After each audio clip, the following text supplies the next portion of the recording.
Exercise 19. A sapphire-bearing rock sample weighing 2.4 metric tons was collected. So we got 2.4 metric tons. On average, each metric ton of sapphire-bearing rock yields approximately 180 grams. So 180 grams per rock. At this rate, approximately how many grams of sapphires will the 2.4 metric ton sample yield?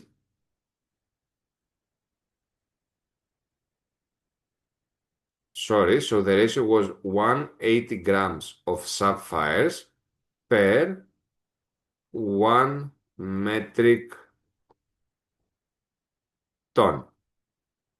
So, if we have 180 grams in 1 metric ton in 2.4 metric tons, how many grams would we get?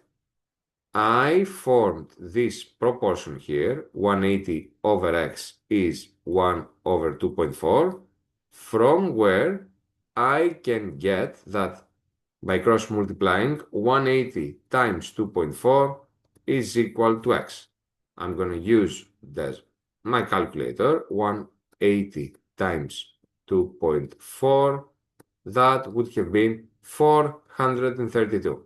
So the answer here would have been 432 grams.